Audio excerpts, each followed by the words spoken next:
So how was your Christmas? A bit rubbish, really, wasn't it? It's, couldn't go anywhere, couldn't see anybody. But managed to make the most of it, so it's pretty good. What about you? Yeah, same. Had to change our plans at the last minute, as many people did. But what can you do? We're living in strange times at the moment. I did get out though. I did get out after Christmas. I got snowed on. Oh yeah, you got stuck in the snowdrift, didn't you?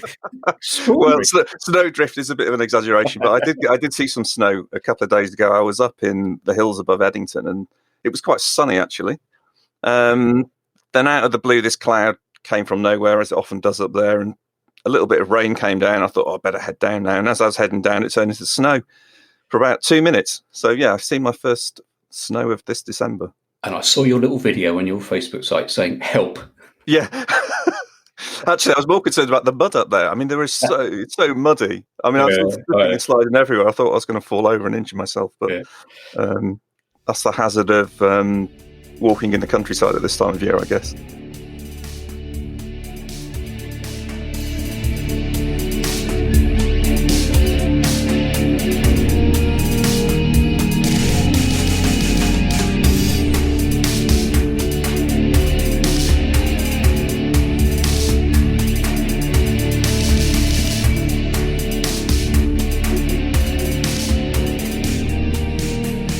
So this is the Hidden Wiltshire podcast, and I am Glyn, a photographer from Wiltshire. And I am Paul Timlett, also a photographer after a fashion. Living in Wiltshire, I wouldn't say from Wiltshire, but I think they're going to carry me out of here though. So yeah, I mean, I say from Wiltshire because I live here, but like you, Paul, I'm an interloper really. So how did you get into this Hidden Wiltshire thing then, Glyn? How did you end up living here? So it's an interesting story because I worked in the IT industry for many years and was pretty much an early adopter of remote working. So when we were looking for a place to move to and raise a family, we got the map out and said, well, where can we go that's relatively rural but close enough to London to be able to get into the city quite quickly? And we just stumbled across Wiltshire, and that was it, really. There's no great design. But actually, I've got Wiltshire links from my past because I'm originally from the Liverpool area. My grandfather was working for the MOD during World War II, and he was moved down to Wiltshire. And he was an aerospace engineer. So he worked on Spitfire engines and travelled around the airfields in Wiltshire. And he lived in Chippenham. So I do have connections to here. So yeah, probably more than I do in that case. I think you win that one. Thankfully, it's not a competition, though. You've got more years built up here than I have. So, have I? Right. I'll give you that. Well,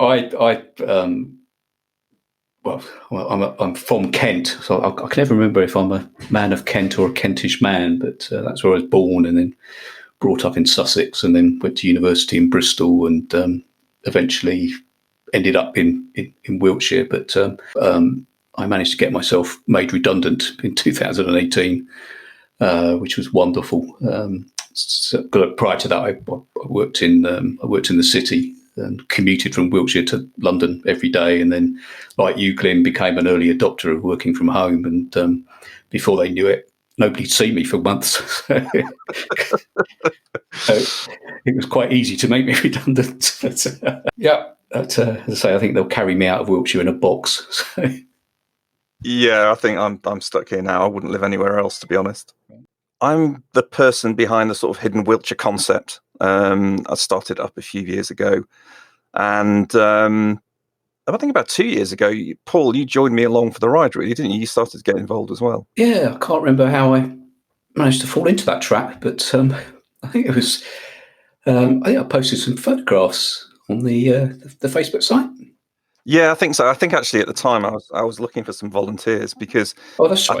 I'd spent about 2 years doing this and then thought, I just haven't got the time to get around as many places as I'd like to. And also, I'm sure I'm missing things. So I put out a sort of plea for help, really. It was your hit list, wasn't it? It was my hit list. Yeah. Yeah, and we got a few people who are interested. And I think, you've managed to get out to quite a few different places and post walks and photographs of various places across Wiltshire, which has been really able to expand the breadth of the content, really. Yeah. Yeah, it's fortunately I've got a bit more time than you have, having been made redundant in 2018. So.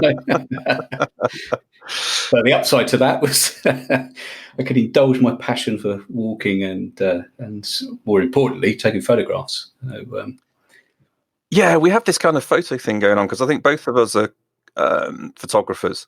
Yeah. And for me, that's really what was the drive behind the site, was to actually take pictures of these places I was finding.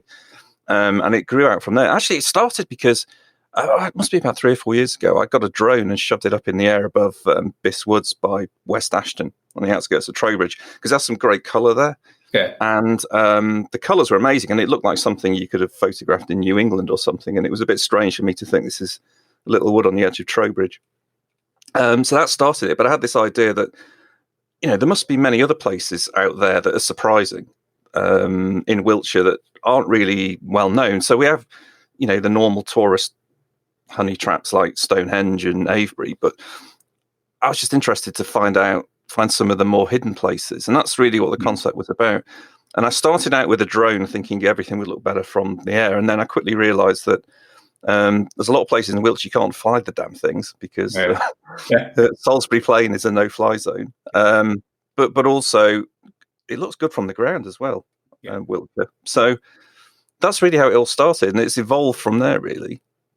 I think it's sort of it's been interesting. So when I do my walks, which I write up as a blog and attach the photographs to and put on the website, it gives you a sort of completely different perspective when you're sort of walking around and think, well, everybody knows where, I don't know, Great Ridge is or Avebury or whatever, but so it makes you sort of start looking for things that are less well known. You go sort of ferreting around, and which is why if I do a 7-8 mile walk, it'll literally take me all day because you're sort of ferreting around and see what you can find, and then I'm taking photographs, and then I'm writing up the route, and so it's quite a bit of work. But I mean, it's not work; it's just it's lovely. It's a great way to spend a day, but it's pretty time consuming, isn't it?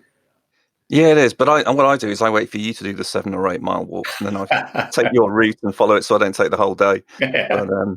But no, I mean, you've been able to find some really interesting places and out of the way places that people don't go so often, which is really what it's about. We're looking at finding those, hidden gems, really. Yeah. They're off the beaten track. And often you can find things even in some of the better known places. Like today, I thought we could have a conversation about the hills above Warminster and that area, because a lot of people know those, particularly locals know those places, because there's a lot of dog walkers that go up there. People from the towns walk up there. But when I was going up there, I was looking for things that were slightly strange or offbeat or not so well known, and really try and dig into those and find out a little bit more about them. For instance, one of the things that I picked up was Warminster surrounded by Iron Age hill forts. And yet you can see the hills, but when you get up there and you see what they actually look like in the landscape, they're quite impressive. And then it starts to get you thinking about who lived there and why they were built and how did those communities interact. Yeah, that's a great point, actually. And I know we're going to talk about the hill forts, but it's just a great sort of segue into something I was thinking the other day. And I was redoing a walk that I'd done before in a place that we are going to talk about in another episode, but just standing there on a hill and thinking, who was here 2,000 years ago or 1,500 years ago, and what their lives must have been like. And it's exactly the same over at Warminster, isn't it? I mean, the number of people that lived up there, and the plains, Salisbury Plain, the Imber sort of range in particular. There's certainly a hell of a lot more people living there then than there are now. Most definitely. And I think the other thing to bear in mind when you're looking at the landscape is that, whilst the Iron Age hill fort may be a snapshot of, what life might have been like 2,000 years ago, of course, a lot of these sites have been occupied for thousands of years before. So you've got stuff going back to the Neolithic and Bronze Age and beyond. So you can almost see like there's a 2,000 to 3,000 window of these places being occupied. And now they're quite empty, and it's all military land, most of it. Yeah, I was because we did. We do a little bit of preparation for these podcasts. There's a little bit of homework. Most of it's just made up on the fly, which means it's complete. Well, that's the thing. I think we have to qualify. We're not historians or archaeologists. We're enthusiastic amateurs, and we try and do our best. But if we make any boo-boos, do please let us know, and we'll be happy to correct. But looking at, for example, Scratchbury. I mean, I was reading yesterday that there's Neolithic finds up there. So, I mean, you look at the Neolithic period, which is sort of 4,000 to 2,500 BC.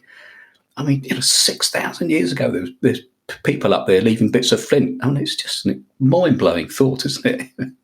It is. I think on Scratchbury they found Neolithic axes. Yeah. A flint axe and a jade axe. Yeah. Which is extraordinary. I mean, that's such a long time ago. Yeah. And also on Scratchbury, I find Scratchbury is quite interesting because you've got the raw shape of the Iron Age hill fort, but within it, and I got this from when I put my drone up there, you can actually see a sort of D-shaped enclosure on the top, which is some people have interpreted as far back as maybe the Neolithic times. Others interpret it as Bronze Age, but whatever, it was a long time ago. And it shows that particular hill was occupied for a long time. Mm. There was, I was reading sort of about the different sizes of hill forts, and as we'll sort of find as the podcast sort of develops, assuming we get beyond episode 1, of course. But there are hill forts of all sorts of sizes. But I read something saying that if it's over about 20 acres, which is quite big, then that makes it actually quite difficult to defend, and they were more likely to be sort of places where people lived and kept animals than they were. It was more sort of that than a sort of defensive fortification. Of course, they had to be defended. But you look at Scratchbury and Battlesbury. I mean, Scratchbury's 37 acres, Battlesbury 23. So they would have been occupied for a long time. Yeah, and I think Battlesbury is interesting because the archaeology there has shown up some interesting finds. I know that outside of the fort, they found roundhouses. So it could be that you had communities living outside the fort, and maybe the fort was a gathering place, or I think Barry Cunliffe, the archaeologist, has suggested there may be places that people would retreat into the defence if they were attacked. But then when you see in Warminster, though, the thing that I find interesting is you've got Battlesbury and Scratchbury, both hill forts, separated by Middle Hill, but both within walking distance and within sight of each other. I just wondered whether they were like the same community or separate communities, or whether they collaborated or whether they hated each other. And then, of course, the other side of Warminster, you've got Cley Hill, another hill fort. So there's quite a few of them in the area. Yeah, I was thinking exactly the same thing about the communication. I mean, let's not forget that if you're looking at sort of Neolithic, sort of 4,000 years ago, up to sort of Iron Age, and then Romano-British, you're still looking at a time span of, 2,500 years. So whether they would have been occupied at the same time, now Scratchbury and Battlesbury likely were, and Cley Hill as well. So again, what was the communication between them? Were they lobbing arrows at each other all the time, or rocks or whatever, or were they part of the same extended family or community? I mean, it'd be great if people who know more about these things than us could sort of put us right. I guess the Facebook site is the place to do that. Yeah, and that's probably a good segue into giving a plug for the Hidden Wiltshire locations on the internet. So if you want to contribute or ask some questions or get involved in any of the discussions, we have got the hiddenwiltshire.com website where we've got blog posts covering all of these places we're going to talk about, and you can leave comments there. We have a Facebook page, and we also have a Facebook group, which is a bit more interactive. And on there, that'd be a good place to come and join and start to have some conversations about some of the things that we discuss on here. A bit of a plea from me. If you want to become a contributor and join the Hidden Wiltshire group, which is a closed group, you are asked to answer a number of questions. And I think there's a message saying, if you don't answer the questions, you don't get admitted to the group. And it's surprising how many people don't answer any questions or answer one. And I don't know whether they think, oh, this isn't what I bargained for, and then go away. But we have quite a lot of sort of outstanding applications where people just haven't answered the questions. And what we're really looking for is people who want to contribute. And bearing in mind or remembering that it is about hidden Wiltshire. So a picture of your dog walking around Avebury isn't really what we're looking for, because there's nothing hidden about that, apart from your dog maybe. But so it's the slightly unusual, and some great photographs and a bit of a story is really what we're after. Yeah, and that's not to say that we're anti-dog. We love dogs. But actually, dogs can be good companions on some of these walks. But it's just about staying true to the concept and trying to push out the content into new areas. I mean, we're always finding surprising things posted on the Facebook group that we don't know anything about, or someone just dropped something in. A great example was that water tower that John Gretsch put up on the A360. How many times have we driven past that and not even thought about it? And it's actually got a military history. Yeah, I've driven past it hundreds of times. But did he suggest it's not there anymore? No, it's still there. There were two buildings. One was the water tower and one was the pump house. The pump house is gone. Yeah, that's been demolished. And I think there's a worry that the water tower might go sometime soon. Okay. But it is one of those iconic buildings in the landscape that's been there for years, and we just drive past, and we don't often stop to think, well, what is it? What's it there for? You sort of pay more attention to people coming out of Druid's Lodge on the other side of the road. Yeah, pulled straight out into the traffic. It's doing 70, 80 miles an hour, and they just come out. That's true. And also pay more attention to the camper van place just before it. There's some beautiful camper van conversions. Yeah, that's great. Perhaps take back to sponsors. Yeah. but back to Scratchbury and Battlesbury. Actually, let's go to Battlesbury, because I discovered something yesterday that I wasn't aware of that was quite sinister. Just by the northwest entrance, I think it was, they found like a mass grave. A lot of men, women, and children buried, and it's led to some to speculate one of two things. Was there a Roman massacre that came through and took place on the site, or was it an inter-tribe piece of warfare? I guess we don't know, but I mean, I spoke to my son about it when I went for a walk up there with him, and he's got an archaeology degree, so knows far more than I do about these things. But he was telling me that it's believed that the hill forts were pretty much abandoned by the time the Romans came into Britain in earnest. So that's a bit of a mystery, that one. But it does, ask questions of what was going on around Warminster in those days. I think hit on an important point there. A lot of people don't realise, or maybe they do, but the Romans were pretty sort of shameless, and if they saw a good, a nice hill fort, then they'd come along hundreds of years later, or even at the same time, and occupy it. They knew a good location when they saw it, and clearly Iron Age and Bronze Age people did as well. So that's why you get sort of evidence of occupation over hundreds and hundreds of years.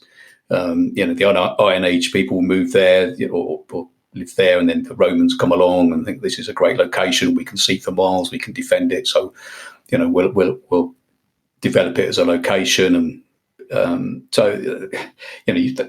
as an archaeologist, it must be a hell of a job trying to pick all that apart.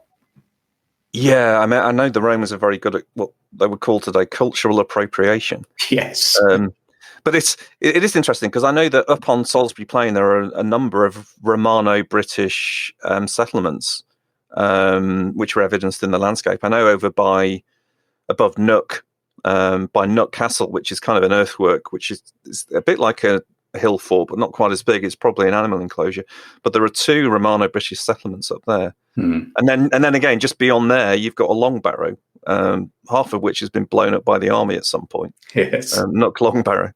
And that's another interesting thing, because one thing, if you notice, if you walk up on the hills around Warminster, and this is particularly around Scratchbury and Battlesbury, you see these metal poles with a metal star on top, just stuck into the ground. And for a while, when I kept walking up there, I was thinking, what are these poles doing up here? And then I found out that they're put up to mark places of archaeological significance, and they're really there to deter the army from blowing them up or dropping heavy ordnance on them. It's just to let the army know, don't go here. Or running a tank over it. Yeah, running a tank over it. Because there is another one. If you go over past Scratchbury Hill onto beyond, there's Cley Hill. And on the top of Cley Hill, just above Heytesbury, there is a barrow. And the barrow is surrounded by wooden posts and a sign there saying no tanks.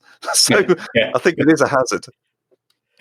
Well, there's I think they call them no dig zones as well, don't they? Yeah, they do. Yeah. Some of them actually says no dig.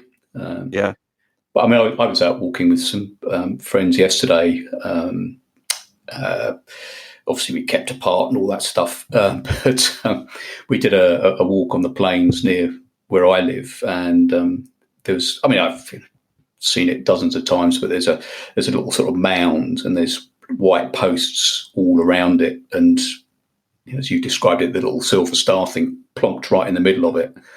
And you quite often see this sort of infantry sort of running across there, sort of firing blanks at each other. But then they all do sort of skirt around this little no dig zone and off into the woods. But they do seem to sort of mostly respect it. But then there are other places. I don't know. Part of what I do is I'm a volunteer for Natural England. So I work at Parsonage Down Nature Reserve, which is just outside Shrewton. And part of the work we do is I've been going out onto the Imber range on Salisbury Plain, and we do mammal surveys. And we sort of trap shrews and voles and things, and sort of check the condition and the age and the sex, and then release them again. And when I've been out there, I mean, Imber Range is it's just off limits pretty much all the time. But there's a great sort of long barrow called Bowles Barrow, which is way out on Imber Range, and clearly somebody's gone over it in a tank at some point. We've just gone straight through the middle of it. But as somebody said to me, a friend of mine who was a tank commander, he said, once you're sort of battened down and you've got all the hatches shut, I mean, you can't see a thing in a tank. So it's hardly surprising they run over the odd artifact. Yeah, but I've heard that they're much better now at protecting and conserving what's there. I mean, the MOD do have a full-time archaeologist, and he's a guy I've seen on television shows and is from Wiltshire. It's a chap called Richard Osgood, and I think he's got quite a wide remit because it's the whole of the MOD land, not just Salisbury Plain, of course, but they do have quite a lot of interactions with the archaeologists and Wiltshire Council, so they do know what's out there. Certainly what's been surveyed and captured is now protected as best as they can. But yeah, I believe that in the old days when they first started protecting this stuff, some of the old timers were getting a little bit upset about not being able to use the barrows as artillery practice. So things have changed quite a bit.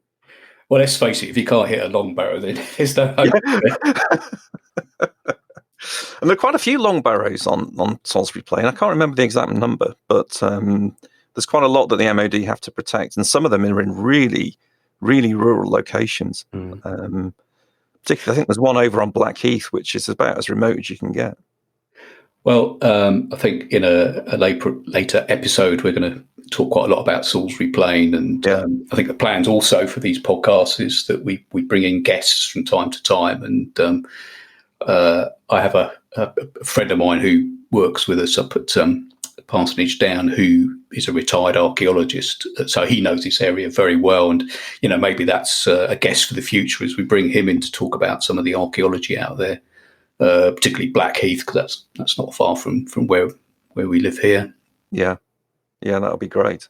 I think that'd be good to kind of get other people in that have more expertise than we have to talk about these technical subjects. Well, that's not difficult, is it? No, it's not. They have more expertise than we do. So. It's not. But The other thing about Scratchbury is an interesting one for me. I actually prefer Scratchbury to Battlesbury. It's my favourite place to go and walk around a hill fort because it's that little bit further out from the town of Warminster. So you get less people up there. It just feels more remote, and the views across to Salisbury Plain on one side and over towards the Deverells on the other is just fantastic. I mean, you can see all the way over to the Long Barrow on Coal Kitchen Hill above Kingston Deverell over that way, and I've taken a shot up there with my zoom lens where I've zoomed right in on the barrow, and it looks fantastic from that angle. Yeah. But it's really good up there. But actually, Scratchbury has also got a more recent history because it was the subject of a poem by the war poet Siegfried Sassoon, who wrote this poem on Scratchbury Hill. Because of course he lived in Heytesbury. Heytesbury, yeah. Yeah, he used to own Heytesbury House. Yeah. So he has a lot of history in the area. And actually, a good few years ago, I think his son inherited the house and was very against the A36 route that was built right across the land of the house and separated the house from the village.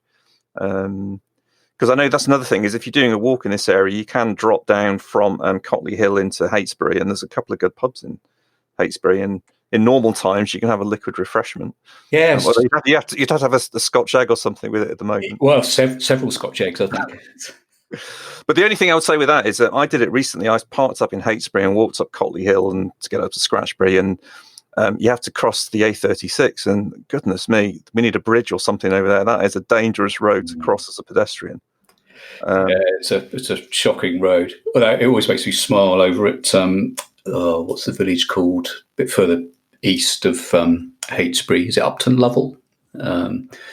Where there is also a very good pub. Yeah. But there must be somebody very important there because they've managed to get some traffic lights installed on the A36. Yeah. just so that you can get out of Upton Lovell. Yeah. I know, because there's so many dodgy turnings there. Yeah.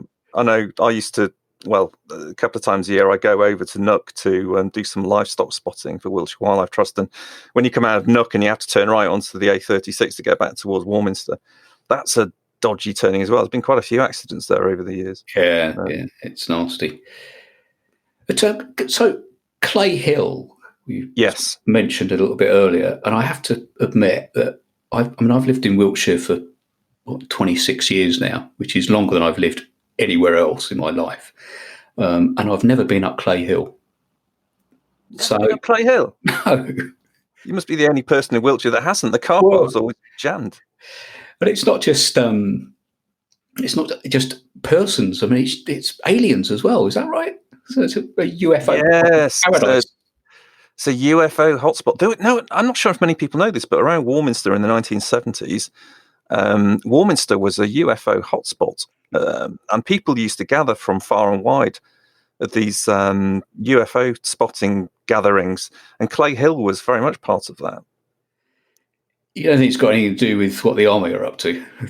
Well, it could be. I tell you what, though, there's a guy local to that area who flies planes, and he loads these planes up with these like fireworks and all sorts of explosions and things like that.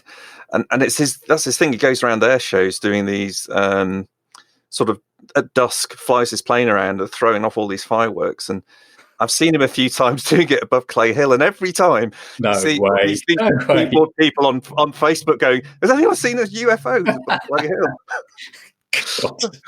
And it's the man in the plane with the pyrotechnics. But it looks pretty impressive, I have to say. I've seen it a few times over the years. He's still doing it, is he? Yeah, he's still doing it. I saw him do it a few months ago. Yeah. How the hell did you get away with that? I've no idea.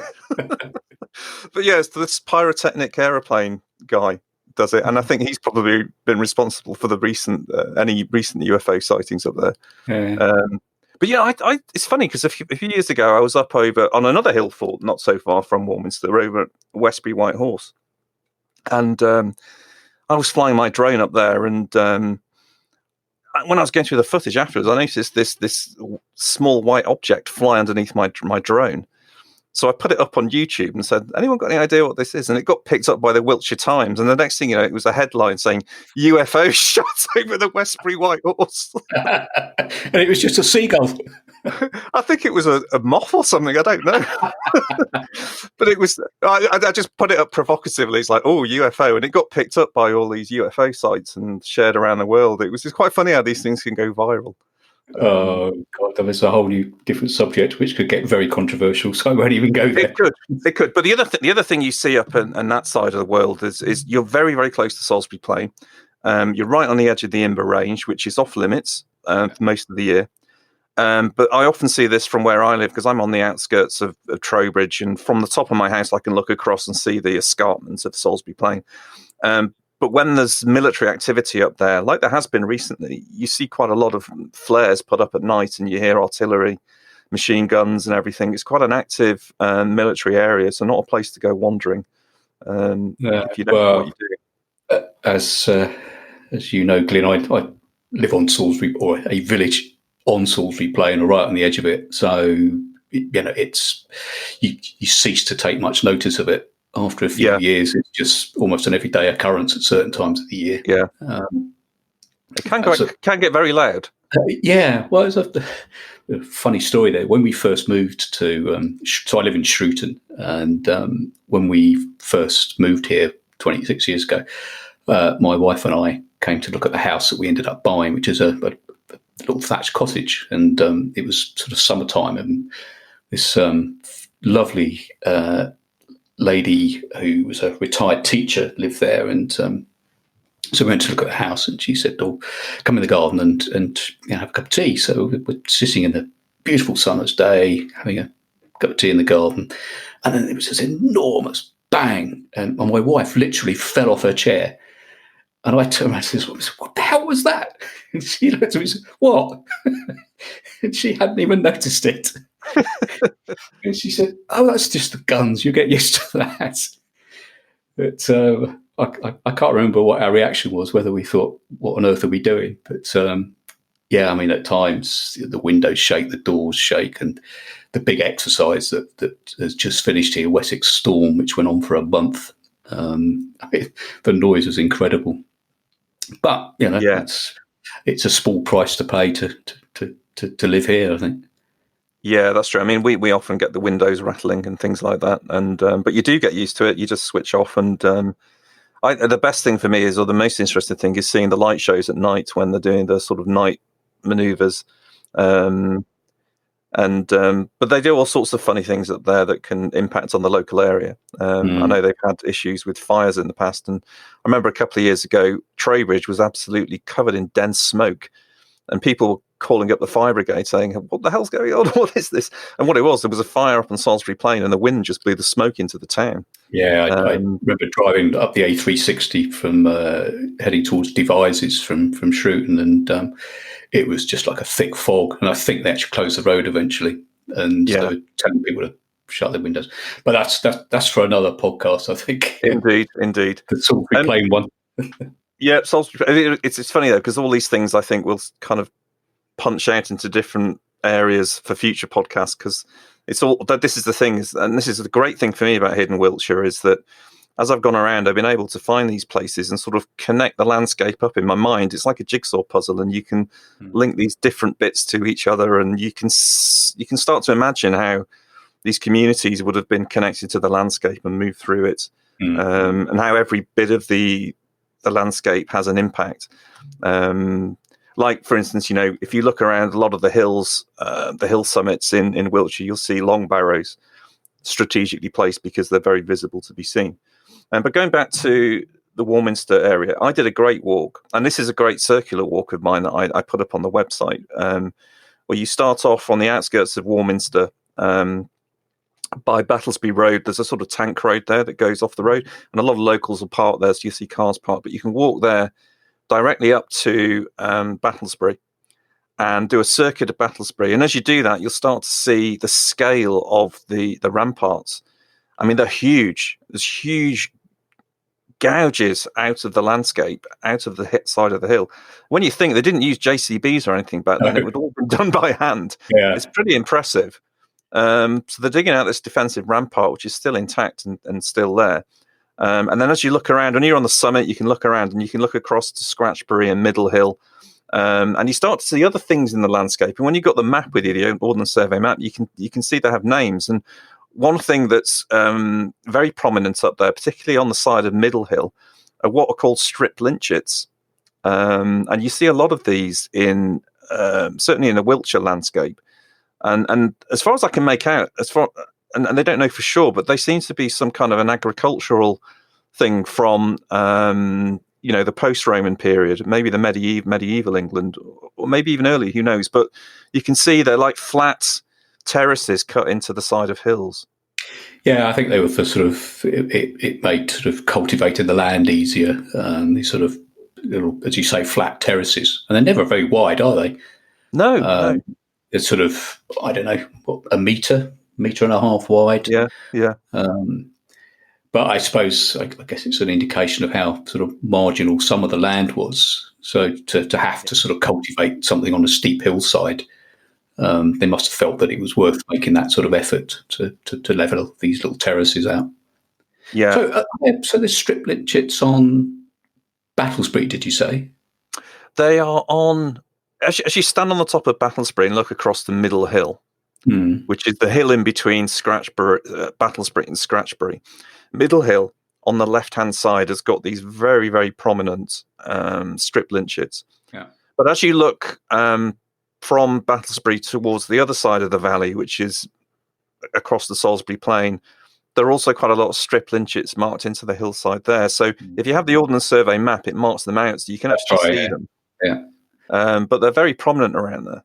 And of course, the other, I think you sort of touched upon sort of, we talked about communications and sort of how people moved around. And again, it's for a later episode, the whole issue of sort of droveways and the different routes around the country and the old roads is just a massive subject. And books have been written about it. And one of our chums on the Hidden Wiltshire Facebook group, the closed group, a chap called Steve Dewey. It'd be great to get him on. We haven't told him about this, but if Steve would like to come along and talk to us about some of what he's found, because he spends a lot of time driving these old routes and putting it all together. So there you go, Steve. Invitation for you. And the interesting thing about that is actually some of these old routes were the old main roads. And when you look at them now, you can't quite imagine that because some of them are pretty dire. Yeah. That road that goes across Blackheath is, you take your life into your own hands driving on that. I know Steve does it because he's got a 4x4, but yeah. That would have been a main route at one point for the coaches. Yeah. So I think we've reached the point now where we've pretty much covered as much as we can on Battlesbury and Scratchbury and those hill forts around Warminster. So we can wrap up this first podcast and think about what we're going to talk about next time, which will be in 2 weeks. So what we'll do is we'll push out from Scratchbury up towards Nook, because there's some interesting earthworks up there. There's a hill fort and various things, and from Nook we can then push up across the plains to Imber, the lost village of Imber, which is quite interesting. It's a place that many people know about, but getting into it is not so easy because it's off limits for most of the year. But we can talk about that in the next podcast, Paul. Yeah, and I think when this show goes out, which is the 2nd, I think, of January, Imber will have possibly just shut down because I think it opens around sort of New Year. So, maybe one or two people will have been out there and seen it for themselves. I just want to give a sort of a name check really for sort of the hidden third member of the team, and mainly it's the guy that's written the music, which we're going to use as our sort of theme tune for these episodes, and hopefully build in more of his sort of sound and music as time goes by into later episodes. And that's a good mate of mine, Steve Dixon, who's one of those people you just got to hate because he's multi-talented. Not only is he a brilliant musician or sound artist, as he describes himself, he's also a damn good photographer, and he's a graphic designer. So he's a sort of self-employed graphic designer.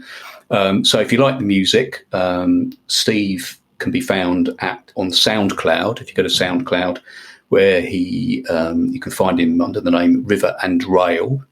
Not quite sure where that comes from.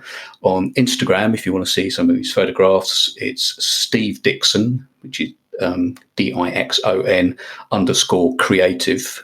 And if you're looking for a graphic designer, then it's stevedixoncreative.co.uk. So thank you, Steve. And the other thing is, of course, Steve is from Wiltshire. He is. Just like you and I, lives and breathes Wiltshire. So it's great to have him on board and helping us with this. What Steve does have over us is he's actually born here, I think. I think he was born in... okay. Yeah, we're immigrants. Yeah. No, we're expats. Expats. All right. Okay, thanks for listening, everyone. See you in 2 weeks. Bye now.